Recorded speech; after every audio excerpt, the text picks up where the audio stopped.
नमस्कार दोस्तों, मैं रवि कुमार झा आप सभी का स्वागत करता हूं BHU वर्ल्ड के इस ऑनलाइन लर्निंग प्लेटफॉर्म पे। दोस्तों, आज के अपने इस वीडियो में हम लोग बात करेंगे BHU BSc एग्रीकल्चर के बायोलॉजी सिलेबस और उसके ट्रेंड एनालिसिस की। ठीक है, तो इसके बारे में हम बात करेंगे कि हमारा सिलेबस क्या है। सिलेबस क्या है आप सभी जानते हैं कि जो हमारा जो यूजी का जो एग्ज़ाम का जो हमारा एंट्रेंस का जो सिलेबस होता है वो 11th और 12th के चैप्टर्स हैं, है ना। इतना तो सबको पता है, लेकिन किस तरह से वहाँ से क्वेश्चन पूछे जा रहे हैं, किस चैप्टर को जो है प्रायोरिटी दी जा रही है, किसका वेटेज ज़्यादा है, किस यूनिट से ज़्यादा क्वेश्चन पूछे जा रहे हैं, इस सभी का हमने पूरा क्या किया है, एनालाइज किया है। और पिछले 3 सालों के क्वेश्चन पेपर को एनालाइज करने के बाद मैं आपको ये बताने जा रहा हूँ कि कहाँ से जो मेजॉरिटी क्वेश्चन है पूछे जाते हैं, कहाँ पे आपको ज़्यादा मेहनत करनी है, किस चीज़ को आपको ज़्यादा बार पढ़ना है। तो ये सारी चीज़ें आपके तैयारी में मतलब एक स्मार्ट वर्क में काफ़ी रोल प्ले करती हैं, क्योंकि सिर्फ और सिर्फ मेहनत करने से दोस्तों आज के इस ज़माने में आपको कुछ नहीं मिलता। कंपटीशन बहुत ज़्यादा बढ़ चुका है, तो कुछ ना कुछ आपको स्मार्ट करना होगा जिसमें आप कम समय में आउटपुट ज़्यादा निकाल पाएँ। तो आउटपुट ज़्यादा निकालने के लिए हम बात करेंगे कि किस तरह से हमारा जो सिलेबस है उसको किस तरह से तैयार करें। तो चलिए चलते हैं हम अपने सिलेबस की तरफ। तो चलिए स्टार्ट करते हैं अपना यूनिट 1। ठीक है, तो यूनिट 1 हमारा क्या है, डाइवर्सिटी इन लिविंग ऑर्गेनिज्म। ठीक है, इसमें 4 चैप्टर हैं हमारे पास, living world, biological classification, plant kingdom और एनिमल किंगडम। ये 4 हमारे पास चैप्टर हैं इस यूनिट 1 में। लिविंग वर्ल्ड, इसमें हम ज़्यादा कुछ नहीं जानेंगे, बेसिक सारी चीज़ें हैं जो लिविंग ऑर्गेनिज्म है उनके बारे में जानते हैं। बायोलॉजिकल क्लासिफिकेशन, बायोलॉजिकल क्लासिफिकेशन में हम अपना जो भी हमारा बैक्टीरिया से लेकर के प्लांट किंगडम तक जो हमारे पास जो फाइलम आते हैं उसके बारे में जानेंगे, जैसे कि मोनेरा हो गया जिसमें सारे बैक्टीरिया वगैरह आ जाते हैं। ठीक, और उसके बाद हमारा माइकोटा हो गया, फिर प्लांट किंगडम है। तो प्लांट किंगडम जो है उसमें क्या पढ़ेंगे, तो प्लांट किंगडम में हम एल्गी से स्टार्ट करेंगे और फिर ब्रायोफाइट, टेरिडोफाइट, जिम्नोस्पर्म, एंजियोस्पर्म सभी क्या है पढ़ते जाएंगे। तो उसके बाद क्या है हमारा एनिमल किंगडम। एनिमल किंगडम में सबसे पहले हम नॉन कॉर्डेट्स को पढ़ेंगे। ठीक है, नॉन कॉर्डेट्स वही पोरीफेरा, सिलेंट्रेटा है ना, सब वहाँ से हम पूरे नॉन कॉर्डेट्स हेमोकॉर्डेटा तक पढ़ेंगे। उसके बाद क्या हम कॉर्डेटा पढ़ेंगे। तो ये चैप्टर जो है ये बेसिकली जो है ये 4 चैप्टर है इस यूनिट में, लेकिन चारों के चारों इंपॉर्टेंट नहीं है। ठीक है, जिस तरह से कि आप देख रहे हैं आपके सामने ये ट्रेंड एनालिसिस है 2018 से 20 तक का, तो आप देख रहे हैं कि आपके लिए जो सबसे इंपॉर्टेंट चैप्टर है, आप लोग को सबसे साफ साफ दिख रहा होगा, प्लांट किंगडम। ठीक है, प्लांट किंगडम जो है सबसे इंपॉर्टेंट है। तो इसीलिए हम ट्रेंड की बात कर रहे हैं कि हमें किसको ज़्यादा पढ़ना है, क्योंकि इसमें मैं बेसिकली आपको बता दूं कि जितने भी चैप्टर्स हैं आपको याद करने की चीज़ें ज़्यादा है, कॉन्सेप्चुअल चीज़ें काफ़ी कम है इनमें।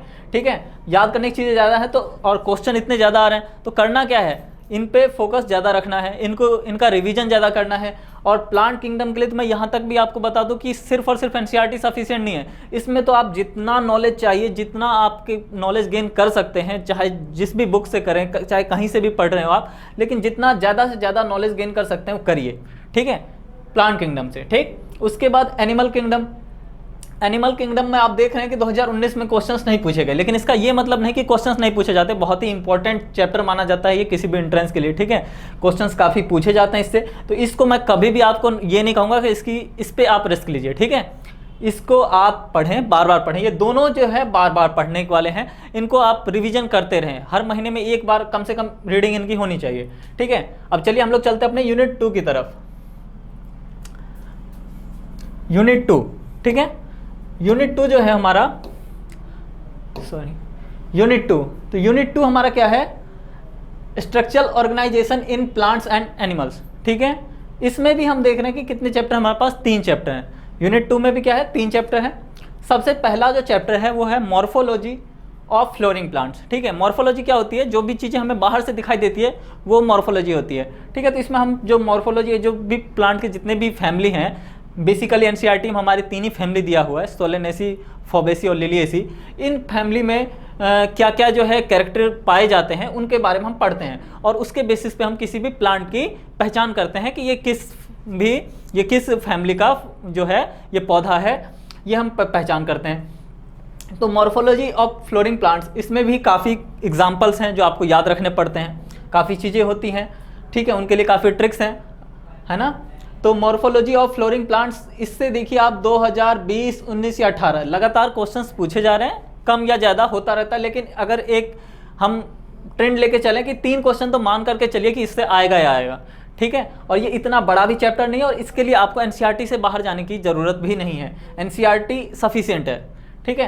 तो इस चैप्टर को आपको बिल्कुल भी, इस चैप्टर के लिए आपको कोई भी कमी नहीं छोड़नी है, इसको अच्छे से पढ़ना है, ठीक। उसके बाद क्या होगा, एनाटॉमी। एनाटॉमी में हम क्या पढ़ते हैं, उसके इंटरनल स्ट्रक्चर को पढ़ते हैं, इंटरनल स्ट्रक्चर को पढ़ते हैं। इस चैप्टर से भी क्या है, क्वेश्चंस पूछे जाते हैं। इसमें आप देख रहे हैं कोई खास इतने क्वेश्चंस नहीं पूछे गए, लेकिन इस अगर पूरी यूनिट की बात करें तो सबसे जो इंपॉर्टेंट है वो मॉर्फोलॉजी है। लेकिन क्योंकि हम बीएससी एजी का एग्जाम दे रहे हैं तो एग्रीकल्चर में क्या है, प्लांट से रिलेटेड चीज़ें आपको ज़्यादातर पूछी जाती हैं, प्लांट वाले पोर्शन से ज़्यादातर बॉटनी के क्वेश्चंस आएंगे आपके पास में। तो एनाटॉमी ऑफ फ्लोरिंग प्लांट्स जो है इसे भी आप पढ़ेंगे, ठीक है। तो ये दोनों चैप्टर को आपको ध्यान रखना है। स्ट्रक्चर ऑर्गेनाइजेशन इन एनिमल्स इतना इंपॉर्टेंट नहीं है क्योंकि इससे क्वेश्चंस पूछे भी नहीं जा रहे हैं, और क्योंकि आप एग्रीकल्चर का एग्जाम दे रहे हैं तो इसमें इन सब चीज़ों से क्वेश्चन आने की संभावनाएं काफ़ी कम हो जाती है, ठीक। अब हम बढ़ते हैं अपने नेक्स्ट यूनिट की तरफ। नेक्स्ट यूनिट क्या हमारा, स्ट्रक्चर एंड फंक्शंस, ठीक है। इसमें हमारे पास तीन चैप्टर हैं, cell, biomolecule, cell cycle and cell division, ठीक है। तो जो सेल जो है, ये इसमें जो तीनों चैप्टर हैं, सबसे पहले ये जान लीजिए कि तीनों क्या है, कॉन्सेप्चुअल हैं। इसमें आपको ज़्यादातर याद करने वाली चीज़ें नहीं हैं, और तीनों के तीनों क्या है, इंपॉर्टेंट है। क्योंकि अगर आप एक चीज़ भी मिस करेंगे तो ये आपस में क्या है, सारे के सारे कनेक्टेड है चैप्टर। तो एक से दूसरे, जब तक आप एक नहीं पढ़ेंगे तो दूसरे को नहीं पढ़ पाएंगे। तो इसलिए ये पूरा का पूरा यूनिट ही जो है ये इंपॉर्टेंट है, इसमें आप एक भी नहीं छोड़ सकते हैं, ठीक। इसमें देखिए क्वेश्चंस देखिए एवरेज कितने आ रहे हैं, 2019 में देखिए 7 क्वेश्चन आए। हालांकि 2020 में क्वेश्चन नहीं आया, लेकिन इसका ये मतलब नहीं कि क्वेश्चन नहीं आ सकते हैं, यहाँ से भी काफ़ी क्वेश्चंस आ सकते हैं, ठीक। नेक्स्ट यूनिट के बारे में बात करने से पहले मैं आपको बता देना चाहता हूँ कि जो हमारा जो चैनल है वो कुछ कोर्सेज के लिए ऑनलाइन क्लासेज प्रोवाइड करता है, जैसे कि BA arts and social science, BSc agriculture, BSc maths, BSc bio, BSc nursing, LLB और BA LLB। इन कोर्सेज के बारे में अगर आपको जानकारी चाहिए तो आप हमारी वेबसाइट www.shikshaworld.com को विजिट कर सकते हैं, और अधिक जानकारी और डिटेल में जानने के लिए आप डिस्क्रिप्शन बॉक्स में दिए गए लिंक से आप जो वीडियो है उसको देखिए और आप अधिक जानकारी इसके बारे में ले सकते हैं। इसके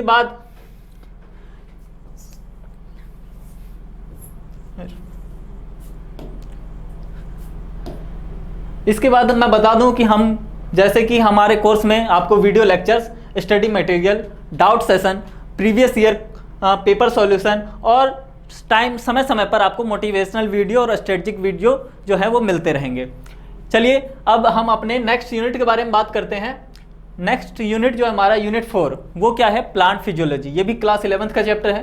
प्लांट फिजियोलॉजी में जो हमारा सबसे पहला जो चैप्टर है वो क्या है, ट्रांसपोर्ट इन प्लांट्स, ठीक है। इसमें हम देखते हैं कि किस तरह से प्लांट्स में न्यूट्रिएंट्स और वाटर का जो है ट्रांसपोर्टेशन होता है, ठीक है। इसके बारे में हम पढ़ते हैं, जैसे उसमें कि आप जान रहे हैं कि कैसे जो प्लांट सेल है वो कैसे वाटर एब्जॉर्ब कर रही है हमारे सॉइल से, और कहाँ कैसे वो लीफ तक पहुंच रहा है, या फिर लीफ में जो फूड जो है वो तैयार हो रहा है वो कैसे उसके रूट तक जा रहा है। तो ये सारी चीज़ें हम इसमें पढ़ेंगे।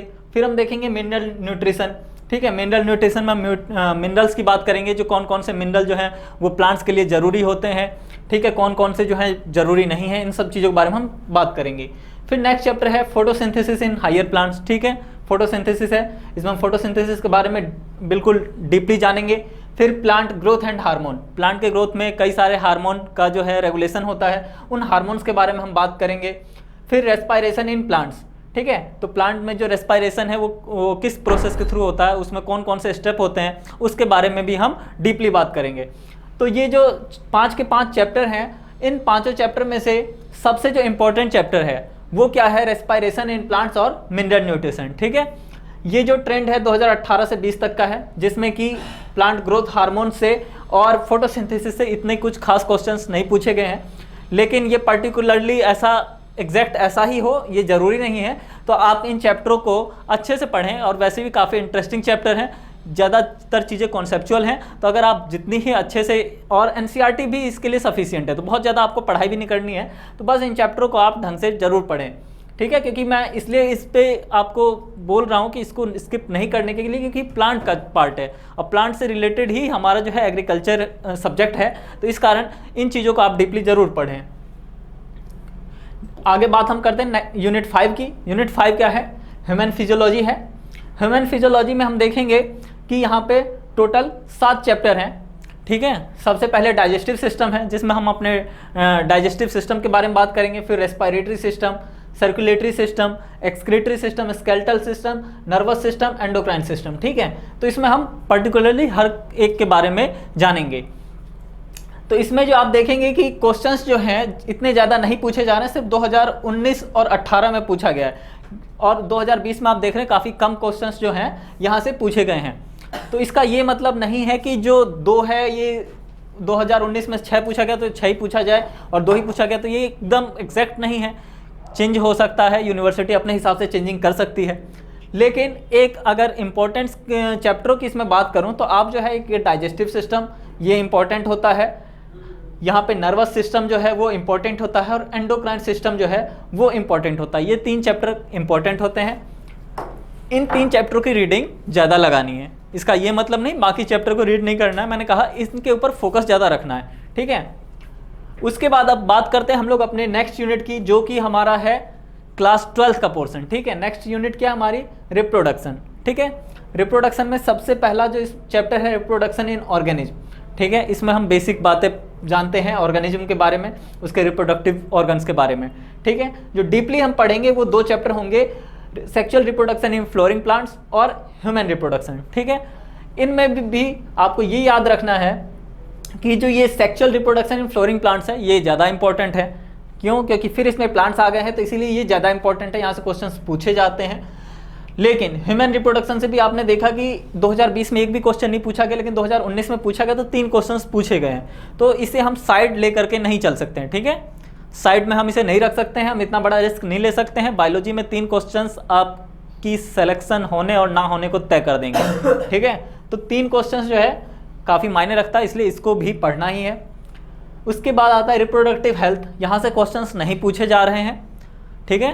तो आप ये स्ट्रेटजी जो है ये इसलिए है, सिर्फ मैं बार बार इसी पॉइंट को इसीलिए आपको बता रहा हूँ कि ये सिर्फ और सिर्फ स्ट्रेटजी इसलिए है कि किस पे आपको फोकस ज़्यादा रखना है। इसका ये मतलब नहीं हुआ कि जहाँ से क्वेश्चंस नहीं पूछे गए तो आप वो पढ़ना ही बंद कर दें, क्योंकि कल को हो सकता है उससे क्वेश्चन पूछ लिया जाए। ये तो एग्जामिनर के मूड के ऊपर है कि वो कहाँ से क्वेश्चन बनाना चाहता है, ठीक है।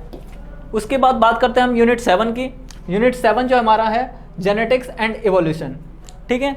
जेनेटिक्स और इवोल्यूशन में जो सबसे पहला होता है principle of inheritance and variation, ठीक है। इससे क्वेश्चंस आते हैं, हमेशा आए हैं, हर एग्ज़ाम में आए हैं, और काफ़ी हर एक एग्ज़ाम के व्यू से काफ़ी इंपॉर्टेंट चैप्टर होता है। तो इसको किसी भी एग्ज़ाम के लिए आप तैयारी कर रहे हैं, चाहे एग्रीकल्चर कर रहे हैं, किसी भी एग्ज़ाम की तैयारी कर रहे हैं, तो उसको आप स्किप नहीं कर सकते हैं। इस चैप्टर को पढ़ना ज़रूरी है। मॉलिक्यूलर बेसिस ऑफ इनहेरिटेंस ये एक रेगुलर चैप्टर है जो हमेशा हर साल इससे क्वेश्चंस आएंगे ही आएंगे, ठीक है। तो इन चैप्टर को आपको खासा ध्यान रखना है, जहाँ से क्वेश्चंस स्किप नहीं हो रहे, हर साल आ रहे हैं, और अच्छे इनके क्वेश्चंस की संख्या भी काफ़ी अच्छी रह रही है एग्जाम में। पूछे देखिए 2020 में 3, 2019 में 5 क्वेश्चन पूछे गए। तो ये जो चैप्टर है इंपॉर्टेंट चैप्टर है, और काफ़ी चीज़ें जो हैं इसमें आपको सीखने के लिए भी मिलती हैं। तो इन सब जहाँ से भी जो मॉडर्न चीज़ें हैं ना, जहाँ से आपको सीखने के लिए ज़्यादा कुछ मिल रहा है, वहाँ से क्वेश्चंस आने की संभावना आगे बढ़ती चली जा रही है, ठीक है। तो यहाँ इस चैप्टर को आप खासा ध्यान रखेंगे। उसके बाद जो नेक्स्ट चैप्टर है वो है इवोल्यूशन, ठीक है। आप चाहें तो समय के हिसाब से इसकी रीडिंग का इसको मतलब समय के हिसाब से अगर आप चाहें तो इस पर कम फोकस आप रख सकते हैं। मेनली जो 2 चैप्टर हैं इन पर आपको फोकस रखना है। यूनिट 8 क्या है? बायोलॉजी इन ह्यूमन वेलफेयर, ठीक है। इसमें क्या है? सबसे पहले डिजीज है, ह्यूमन हेल्थ एंड डिजीज। उसके बाद strategy for enhancement in food production. तो ह्यूमन हेल्थ एंड डिजीज, इसमें हम जितने भी ह्यूमन डिजीज हैं उनके बारे में जानते हैं, कैसे उन्हें रोका जाए, किन किन चीज़ों से फैलता है ना, सारी चीज़ें हम उसके बारे में काफ़ी डीपली बताई जाती है इस चैप्टर में। और इस चैप्टर से भी जो क्वेश्चंस आते हैं वो एनसीईआरटी बेस्ड होते हैं, एनसीईआरटी से बाहर जाने की ज़रूरत नहीं है। तो आप एनसीईआरटी इस चैप्टर की अच्छे से ज़रूर पढ़ें, इंटरेस्टिंग भी है, आपको पढ़ने में मज़ा भी आएगा। उसके बाद strategy for enhancement in food production, ये यहाँ से बीएचयू से क्वेश्चंस कभी जो हैं अभी 2 सालों से नहीं पूछे गए जा रहे हैं, लेकिन उससे पहले जो लगातार क्वेश्चंस पूछे गए हैं। तो हो सकता है कि एक बार ये पिछले ट्रेंड को वापस फॉलो कर दे। तो इस चैप्टर को ज़रूर पढ़िएगा। मैं इस चैप्टर को यहाँ आपने 2020 में ये ना देखे कि ब्लैंक देख करके ये ना सोचे कि छोड़ना, ये बहुत ही इंपॉर्टेंट चैप्टर है, तो इसको अच्छे से पढ़ना। माइक्रोब्स इन ह्यूमन वेलफेयर, ये जो चैप्टर है ये इतना इंपॉर्टेंट नहीं है बीएचयू एग्रीकल्चर एंट्रेंस की दृष्टिकोण से, ठीक। यूनिट 9 क्या है, बायोटेक्नोलॉजी। बायोटेक्नोलॉजी फिर मैंने अब वही है बात है कि एक मॉडर्न चैप्टर है ना। हमारे अब इनकी जो है एप्लीकेशंस जो है इतनी अच्छी है और आज के टाइम में इनकी इतनी ज़्यादा वैल्यू बढ़ चुकी है कि इनसे अब क्वेश्चंस भी ज़्यादा पूछे जा रहे हैं। इनका इंपॉर्टेंस जो है धीरे धीरे बढ़ने लगा है। तो क्वेश्चंस जो है अब यहाँ से पूछे जाएंगे हमेशा, और हो सकता है क्वेश्चन की संख्या 2 से 3 भी हो जाए। तो बायोटेक्नोलॉजी और इसके एप्लीकेशन दोनों, मतलब पूरा ये यूनिट ही जो है 9 आपका इंपॉर्टेंट है। 2 ही चैप्टर हैं, छोटे छोटे चैप्टर है, तो इसको भी अच्छे से पढ़ना है, इसको स्किप नहीं करना है। Unit 10 ecology. इकोलॉजी में कहने के लिए वैसे हमारे पास 4 चैप्टर हैं जिसमें कि organism and population, ecosystem, biodiversity and conservation, ये तीनों तो आपस में कोरिलेट ही करते हैं, ठीक है। ये इन तीनों का आप देखेंगे कोरिलेशन है आपस में। इन्वायरमेंटल इशूज जरूर कुछ अलग है, इनसे हटके है। तो ये तीनों जो है ये अगर मान के चले तो इकोलॉजी इन तीनों से, ये इन्वायरमेंटल जो है यहाँ से क्वेश्चंस काफ़ी जो है कम पूछे जा रहे हैं, लेकिन ऑर्गेनिज्म एंड पॉपुलेशन और इकोसिस्टम, ठीक है, यहाँ से क्वेश्चंस हमेशा आते हैं। तो ये दोनों चैप्टर हैं, इन दोनों चैप्टर को आप बहुत ही अच्छे से रीडिंग करेंगे, लगाएंगे इसकी। और इन्वायरमेंटल इशूज जो हैं, क्योंकि ये आपके हर जगह आपके फ़ायदे में रहता है, क्योंकि ये चैप्टर जो है केमिस्ट्री में भी आता है, तो इसीलिए आप इस चैप्टर को भी अच्छे से ज़रूर पढ़ेंगे। तो इसी के साथ जो है 10 यूनिट की हमने बात कर ली है, 5 यूनिट 11th और 5 यूनिट 12th, 10 के 10 यूनिट के बारे में हमने बात कर लिया है। अब जो है हमारा सबसे इम्पोर्टेंट 10 का दम, ठीक है, इसके बारे में हम बात करेंगे। क्या है ये 10 का दम? तो 10 का दम है ये, इसमें मैंने 10 टॉपिक जो है 10 जो चैप्टर हैं वो सेलेक्ट किए हैं, जिससे कि आपका पेपर जो है, पेपर का 60% से ज़्यादा जो पोर्शन है वो कवर हो जाता है। इन चैप्टर को मैंने खुद के एनालाइज किए हुए, खुद एनालाइज करने के बाद इनको मैंने सेलेक्ट किया है। तो इन चैप्टर्स के बारे में आपको मैं बताऊंगा कि ये चैप्टर आपके लिए कितने इंपॉर्टेंट रखते हैं, ठीक है। अगर आप 11th और 12th दोनों चैप्टर्स मिलाएं तो आपके पास 38 चैप्टर्स हैं, जिनमें से इन 10 चैप्टर्स को आपको ज़्यादा बार रीड करना है, बहुत ही अच्छे तरीके से पढ़ना है, समय दे करके पढ़ना है, डिटेल में पढ़ना है, ठीक है। तो इसमें क्या है, 10 चैप्टर में देखिए प्लांट किंगडम, इसका जो ऑन एन एवरेज क्वेश्चंस जो आते हैं 5 से 7, एनिमल किंगडम 3 से 5, मॉर्फोलॉजी 3 से 4, रेस्पिरेशन इन प्लांट्स 3 से 5, मॉलिक्यूलर बेसिस ऑफ इनहेरिटेंस 3 से 4, ऑर्गेनिज्म एंड पॉपुलेशन 2 से 3, इकोसिस्टम 2 से 3, बायोटेक्नोलॉजी 2 से 3, ह्यूमन हेल्थ डिजीज 2 से 3, जेनेटिक्स 2 से 3। अगर इन सभी क्वेश्चंस को मैं देखूं और सिर्फ मैं 2020 के पेपर की बात करूं तो इससे 30 से ज़्यादा क्वेश्चन इस 10 चैप्टर को मिलाकर के आए हैं। 50 में से 30 क्वेश्चन ये चैप्टर आपके कवर कर रहे हैं। तो समझ रहे हैं आपकी कितना इंपॉर्टेंस। अगर आप इन्हीं को सबसे पहले तैयार करते तो आपके एग्जाम का 60% बायोलॉजी का तैयार हो जाता है, ठीक है। 60% आपका वेटेज है, 60% एक बहुत बड़ा वेटेज होता है। 50 में से 30 क्वेश्चन ये चैप्टर्स आपको दे रहे हैं। तो इन चैप्टर्स को आप ध्यान से देखिए, ये आपके लिए कितने इंपॉर्टेंट रोल प्ले कर सकते हैं। और इसके बाद अब हम बात करेंगे कुछ गोल्डन पॉइंट्स के बारे में, ठीक है। तो गोल्डन पॉइंट्स क्या होंगे? तो जो बायोलॉजी है, बायोलॉजी को पढ़ने का एक तरीका होता है, ठीक है। बायोलॉजी बहुत सारे लोगों के लिए होता है काफ़ी, मतलब पहले उनकी आप दिमाग में ये बना हुआ रहता है कि बायोलॉजी एक इजी सब्जेक्ट है, ठीक है। और यही उनकी सबसे बड़ी गलती है, क्योंकि वो इसे इजी मान करके इतना इजी तरीके से पढ़ते हैं कि एग्ज़ाम में सिर्फ और सिर्फ नेगेटिव होते हैं। और फिर जब बाद में आप उनसे पूछेंगे तो क्या रहा आपका सिलेक्शन क्यों नहीं हुआ, तो क्या बाकी सब तो ठीक हुआ, बायोलॉजी में ही कुछ ज़्यादा मिस्टेक हो गई। और बायोलॉजी में ज़्यादा मिस्टेक क्या होता है? बायोलॉजी में अगर 5 से ज़्यादा क्वेश्चंस आपके गलत हो गए तो एक बहुत बड़ा आपका, समझिए आप कहा ही नहीं जा सकता कि आपने अच्छा पेपर करके आए बायोलॉजी का, ठीक है। तो 5 से ज़्यादा क्वेश्चन गलत होते ही आपका बायोलॉजी पेपर खराब हो जाता है। जब तक आप 40, 44, 45 सही करते हैं तब तक ठीक है, लेकिन अगर आपने उससे कम क्वेश्चन सही किए, 50 में से अगर आपने 7 क्वेश्चन गलत कर दिए तो आपका पेपर खराब हो गया, वहीं से पेपर खराब होना स्टार्ट हो गया आपका। तो इसीलिए बायोलॉजी को इतने हल्के में नहीं लेना है, जैसा लोग सोचते हैं वैसा आपको नहीं सोचना है। उसके बाद सेकंड बात कि सबसे पहले बायोलॉजी को ये पॉइंट हो गया कि आपको हल्के में नहीं लेना है, उसको बिल्कुल सीरियसली लीजिए। जैसे और सब्जेक्ट को आप टाइम देते हैं वैसे ही बायोलॉजी को टाइम दीजिए, क्योंकि आपके पेपर का जितना पोर्शन आपका केमिस्ट्री है उतना उससे ज़्यादा आपका जो है बायोलॉजी है। तो जो एक पोर्शन आप ज़्यादा आपके क्वेश्चंस आ रहे हैं तो पहले आप उनको कवर कीजिए और उसको हल्के में कभी मत लीजिए। दूसरी बात, जब हम गोल्डन पॉइंट्स में सेकंड पॉइंट की बात करेंगे तो सेकंड पॉइंट क्या हमारा, सेकंड पॉइंट ये है कि बायोलॉजी को हम किस तरह से पढ़ें। ठीक है, बायोलॉजी पढ़ते सभी हैं, पर देखेंगे आप जब भी ऑब्जेक्टिव क्वेश्चन सामने आते हैं तो लोग गलतियां कर जाते हैं। क्यों कर जाते हैं? क्योंकि क्वेश्चन टफ नहीं होते। ऐसा नहीं होता कि फिजिक्स की तरह वहाँ बहुत बड़े न्यूमेरिकल्स होते हैं, बहुत टफ क्वेश्चन होते हैं, ऐसा कुछ नहीं होता। वहाँ क्वेश्चन बहुत सिंपल होते हैं, कि लाइन के क्वेश्चन होते हैं, लेकिन लोग सिली मिस्टेक्स करते हैं। क्यों? एग्जामिनर जो है आपसे ज़्यादा नॉलेज वाला है, वो जो है ऑप्शंस कुछ इस तरीके से सेट करते हैं कि आप कन्फ्यूजन में आ जाते हैं। कन्फ्यूजन में क्यों आ गए आप? क्योंकि आपने बायोलॉजी पढ़ने का तरीका नहीं जाना। तो बायोलॉजी पढ़ने का सबसे पहले तरीका ये है कि आप बायोलॉजी के जब भी एक एक लाइन को पढ़ रहे हैं, जब भी आप एनसीईआरटी पढ़ रहे हैं, ठीक है, अभी मैंने आपको बताया सिर्फ एक प्लांट किंगडम अगर आप छोड़ दीजिए तो बाकी सभी में जो है एनसीईआरटी सफिशिएंट है। प्लांट किंगडम के लिए ज़रूर आपको एनसीईआरटी से बाहर का नॉलेज आपको गैदर करना होगा, लेकिन बाकी सबके लिए एनसीईआरटी सफिशिएंट है। एनसीईआरटी में जो चैप्टर होते हैं 3-4 पेजों में ख़त्म हो जाते हैं, लेकिन उसके बावजूद लोग गलतियाँ करते हैं। क्यों करते हैं? क्योंकि उन 3-4 पेजों को पढ़ने का उन्हें तरीका नहीं आता। तो उसमें क्या है, सबसे पहले आप जब लाइन बाय लाइन एनसीईआरटी की पढ़ते हैं तो उसमें आप लाइन, सबसे पहले लाइन और उसके बाद वर्ड टू वर्ड आप ध्यान दीजिए। अगर एक भी वर्ड आप मिस होता है तो उसको मिस मत होने दीजिए। अगर आपको कोई वर्ड समझ में नहीं आ रहा है, ठीक है, तो उसको आप ये मत सोचिए कि कोई बात नहीं, एक वर्ड है इसको छोड़ करके आगे निकलते हैं, क्योंकि वहीं से आपका एक क्वेश्चन गलत हो जाएगा।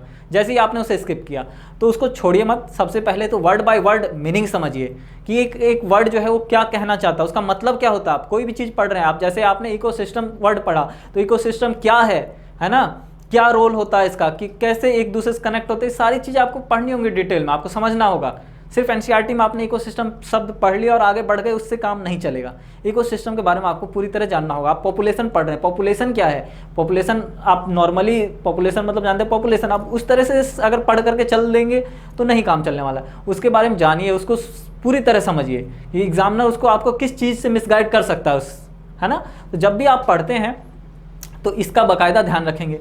दूसरा, मैंने कहा जब भी आप एक्स्ट्रा चीज़ें पढ़ रहे हैं, जैसे आप एग्जाम के पेपर सॉल्व कर रहे हैं बीएचयू के, ठीक है, तो आपको कई क्वेश्चंस ऐसे मिल रहे हैं जो आपके एनसीईआरटी में नहीं है, ठीक है, तो जो आपके एनसीईआरटी में नहीं है पर क्वेश्चंस पूछे जा रहे हैं तो उनके बारे में आप नॉलेज लीजिए। आप चाहे जहाँ से भी नॉलेज ले रहे हो तो उसको आप नॉलेज को लीजिए और उस नॉलेज को जो आपने सीखा है उसको आप वहीं अपनी एनसीईआरटी में जो आपका जो पोर्शन जहाँ से क्वेश्चंस पूछा गया है, जो टॉपिक से जिस टॉपिक से क्वेश्चन पूछा गया है, वहीं आप क्या करेंगे, राइट डाउन कर देंगे। ठीक है, अगर स्पेस नहीं है तो आप वहाँ कागज़ लगाइए और वहीं पर राइट डाउन कीजिए, क्योंकि जब आप बायोलॉजी रिवीजन करने जाते हैं तो हर एक इंसान के मन की स्ट्रेटजी यही हो जाती है कि कम से कम समय में बायोलॉजी रिवीजन कर लेना है। उसमें आप क्या करते हैं, फटाफट बस पेज पलटते हैं, और अगर आपको कह दिया जाए कि ये भी एनसीईआरटी भी पलटी, कोई नोट्स भी पलटी है, तो शायद आप उसमें जो है अपना एक लेजीपन दिखाते हैं और नुकसान अपना करवा सकते हैं। तो इसीलिए क्या है कि जो भी आप नोट्स बनाइए वो प्रॉपर बनाइए, क्योंकि एनसीईआरटी को कहीं पूरा का पूरा लिखना पॉसिबल नहीं है। तो आप उससे बढ़िया यही है कि जो आप एक्स्ट्रा चीज़ें आपने सीखी है वो आप एनसीईआरटी में ही नोट डाउन कर लें। ठीक है, उसके बाद तीसरा हमसे पहले इसमें पॉइंट जो है हमें क्या याद रखना है कि जब भी आप क्वेश्चन देख रहे हैं बायोलॉजी के, ठीक है, तो सबसे पहले आप सीधा क्वेश्चन सबसे पहले समझिए और उसको बहुत ही आराम से पढ़िए। उसने पूछा क्या है, कहीं उसने क्वेश्चन में हाँ या ना में तो गलती नहीं है, नॉट करेक्ट या करेक्ट, ठीक है, क्या पूछा है सबसे पहले ये देखिए। उसके बाद जो है आप चारों ऑप्शन के बारे में सोचिए, चार जो ऑप्शंस दिए हैं आपको उनको पढ़िए और सबसे पहले ऐसा नहीं जल्दी से मत आंसर लगाइए, क्योंकि इसमें एक से ज़्यादा ऑप्शन वो एग्जामिनर ऐसे देगा जो आपको सही लगेगा। अगर आपने देखने में आपको लगा पहला ऑप्शन सही है और समय बचाने चक्कर में आप टिक कर आए तो हो सकता है कि आप गलत कर दें, क्योंकि यहाँ पे हमें है कि मोस्ट करेक्ट आंसर जो है वो टिक करना होता है। तो हो सकता है कि पहला भी करेक्ट हो, दूसरा भी करेक्ट हो, पर दूसरा जो है पहले से ज़्यादा करेक्ट हो। तो ये चीज़ें जो है आपको ध्यान रखनी है कि एनसीईआरटी में जो क्वेश्चंस हैं और उसके जो ऑप्शन है तो कौन सा करेक्ट होगा और कौन सा मोस्ट करेक्ट होगा, मोर करेक्ट होगा, वो आपको ध्यान रखना है। तो ये 3 पॉइंट्स जो है आपको एनसीईआरटी पढ़ते हुए ध्यान रखना है। इसके बाद आप एनसीईआरटी के जो नोट्स हैं उनका और डायग्राम है, डायग्राम, उनके बारे में आपको ध्यान रखना है। एनसीईआरटी के जो डायग्राम है उनका भी प्रॉपर, उनको भी हल्के में नहीं लेना है, क्योंकि एनसीईआरटी के डायग्राम से भी कई सारे क्वेश्चंस बनते हैं। तो एनसीईआरटी के डायग्राम को भी ध्यान देकर पढ़ना है, उनकी चीज उसमें जो भी लिखा गया है उस डायग्राम की एक एक चीज़ के बारे में समझना है। ठीक है, कि कई जगह ऐसा है एनसीईआरटी ने उस अपने टॉपिक में उस चीज़ को नहीं लिखा है लेकिन डायग्राम में लिखा है। जैसे कि मैं आपको एक एग्जांपल दे देता हूँ, जब आप मॉर्फोलॉजी पढ़ेंगे तो वहाँ आप देखेंगे कि कुर्सी फेरी का डायग्राम बना दिया एनसीईआरटी ने, कुर्सी फेरी का डायग्राम बना दिया है, पर कुर्सी फेरी के बारे में कुछ भी लिखा नहीं है उसने। तो लेकिन क्वेश्चंस क्या है, पूछे जाते हैं कुर्सी फेरी से, क्योंकि वहाँ सिर्फ और सिर्फ क्या है, एनसीईआरटी में डायग्राम है। तो डायग्राम जो भी एनसीईआरटी में है उसको आपको डीपली जानना है। एनसीईआरटी में जो भी चीज़ें हैं उसको आपको हल्के में नहीं लेना है, एक एक चीज़ को डीपली जानिए, क्वेश्चंस की प्रैक्टिस कीजिए। जिस तरह आप अदर सब्जेक्ट में क्वेश्चन प्रैक्टिस करते हैं ऐसे ही आपको बायोलॉजी में भी क्वेश्चन प्रैक्टिस करना है, क्योंकि क्वेश्चन प्रैक्टिस जब आप करेंगे तभी आपको पता चलेगा कि आप पढ़ने में कहाँ गलतियाँ कर रहे हैं, कौन सा चीज़ आप मिस कर जा रहे हैं, है ना, किन बातों का आप ध्यान नहीं रख रहे हैं। वो गलतियाँ अपनी जो है तभी आपके पकड़ में आएंगी। मैंने तो जो पॉइंट्स है वो आपको बता दिए, लेकिन होता क्या है, जब आप खुद को एनालाइज करेंगे तब आप में खामियाँ और भी ज़्यादा निकलती आती हैं। ठीक है, चाहे आप अपने आप को आप कितना भी उसमें महारथी मानते हो, लेकिन जब आप क्वेश्चंस प्रैक्टिस करेंगे तब आपको अपने में खामियां दिखने लग जाएंगी। तो अपनी खामियां देखना सबसे ज़रूरी है। बायोलॉजी में यही ज़रूरी है कि आप अपनी खामियां पकड़ें कि आप कहाँ जो है गलती कर रहे हैं। एक बार आपने गलतियाँ आप क्या कर रहे हैं ये पकड़ लिया तो आपके लिए बायोलॉजी में स्कोर करना आसान हो जाएगा। इसी के साथ मैं आज का ये अपना वीडियो ख़त्म करता हूँ। धन्यवाद।